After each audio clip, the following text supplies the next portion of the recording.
Salut à tous, c'est Copo sur la One Again TV et aujourd'hui on se retrouve pour parler de... Comme par hasard, pile quand je m'apprêtais à parler de X-Files.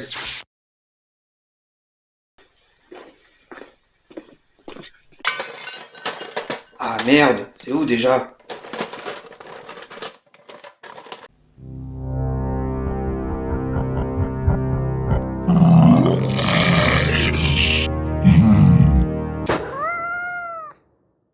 Ah, c'est bon. Ah non, Tartine, t'as pas le droit de monter là. Et puis, c'est pas l'heure de manger.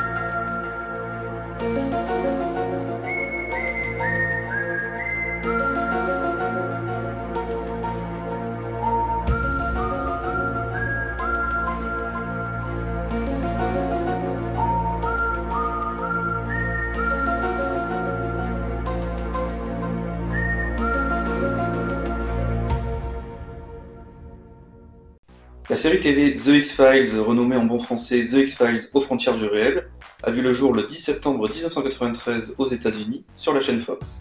Elle a été créée par Chris Carter. Il faudra attendre le 12 juin 1994 pour qu'elle débarque en France sur la chaîne M6. C'est une série qui met en scène les différentes enquêtes menées par les agents spéciaux du FBI Dana Scully et Fox Mulder, respectivement interprétés par Gillian Anderson et David Duchovny. Les deux enquêteurs s'attellent au fil des épisodes et des saisons à tenter de résoudre les fameuses affaires non classées, incompréhensibles et mystérieuses, appelées X-Files aux États-Unis. Les enquêtes les mènent régulièrement sur la piste d'une activité paranormale ou extraterrestre et prend régulièrement le parti pris que le gouvernement sait des choses mais nous les cache. En illustre le fameux poster I Want to Believe dans le bureau de Fox Mulder, ou bien encore La vérité est ailleurs à la fin du générique de la série. L'ambiance, quant à elle, est largement axée sur la peur, liée à l'étrange et l'inexpliqué, le suspense intense et le décalage entre le rationnel et le fantastique. Ce décalage étant d'ailleurs personnifié à l'écran par l'attitude opposée des deux protagonistes. Mulder est celui qui croit que les petits hommes verts existent, en particulier depuis la disparition de sa petite sœur Samantha, tandis que Scully a davantage une approche scientifique et largement plus terre-à-terre. Aux États-Unis, la série a rapidement gagné en succès et en popularité. La première saison obtient une audience moyenne de 11,2 millions de téléspectateurs américains, tandis que l'apogée sera atteinte à la 5e saison avec une audience moyenne de 19,8 millions de téléspectateurs. En France, le démarrage sera nettement plus poussif, mais l'éclosion progressive de la sphère complotiste dans l'Hexagone, Complotiste, hein? Théorie du complot! Comme aux États-Unis d'ailleurs, au milieu des années 90, va permettre de propulser la série sur le devant de la scène. La diversité des thèmes abordés autour du surnaturel y est aussi pour beaucoup. Les extraterrestres certes, mais aussi les vampires, les loups-garous, les hommes invisibles, le cannibalisme, la télékinésie, la télépathie, ou bien encore le chamanisme, parmi tant d'autres. Toujours en France, The X-Files fera même partie de la toute première fournée de séries proposées dans la trilogie du samedi sur M6 en 1995, un sujet dont nous aurons l'occasion de traiter prochainement. Dans la deuxième moitié des années 1990, la série continue à gagner en popularité et en récompense. En 1998, un premier film sort intitulé The X-Files Fight in the Future, qui obtiendra des notes correctes. Puis, en 2008, un deuxième film, The X-Files Régénération. Malgré plusieurs coupures et changements d'acteurs, la série survivra ainsi jusqu'en 2018 pour un total de 11 saisons et 217 épisodes d'une durée d'une quarantaine de minutes chacun. Comme nous l'avons dit, The X-Files base principalement son succès autour de l'inexpliqué, avec un public enclin à accepter le surnaturel ou même potentiellement des thèses complotistes, y compris sur des éléments factuels comme l'assassinat de Kennedy ou bien l'existence de la zone 51 par exemple. Elle a su faire émerger des concepts comme l'ufologie ou bien encore l'étude des phénomènes paranormaux et étranges qui font partie intégrante de nos sociétés aujourd'hui.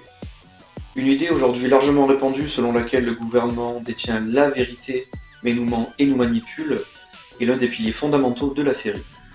On retrouve même cette incarnation dans The X-Files à travers l'homme à la cigarette, personnage mystérieux qui apparaît dès le pilote de la série et qui travaille au département de la défense, dont le rôle sera d'entraver continuellement le travail de Mulder dans cette quête pour découvrir la vérité.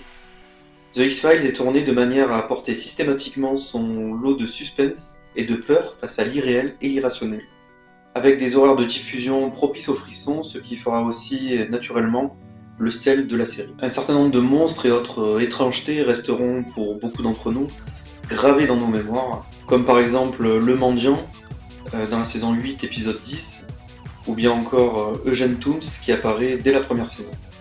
Et je ne vous en dirai pas plus à ce sujet, je vous laisse les découvrir.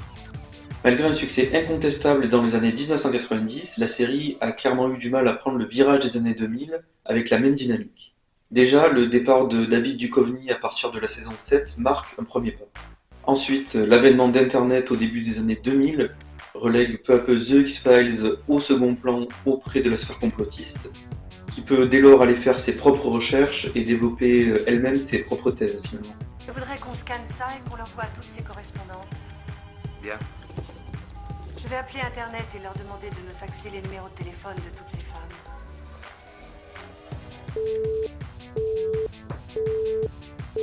Allô Internet? Oui, ça fait 3 mois que je vous appelle, j'ai toujours pas reçu les fax avec les numéros des personnes. Est-ce que vous pouvez me les envoyer s'il vous plaît? Merci. Ok Scully. La série semble alors engagée dans une quête effrénée pour retrouver de l'intérêt et de l'attrait pour son public. Elle n'y parvient pas réellement et marque un premier arrêt en 2002, au bout de la 9e saison. L'insistance de Chris Carter permet à The X-Files de réapparaître sur le petit écran pour une 10e saison en 2016 et une 11e saison en 2018. Porte-étendard d'une sphère complotiste en cours d'éclosion, la série The X-Files a marqué de son empreinte les années 90 par sa recherche inlassable de la vérité. Cette série a permis de populariser et de faire une place, certes marginale, mais une place quand même, à des courants de pensée et des disciplines telles que l'étude du paranormal ou encore l'ufologie.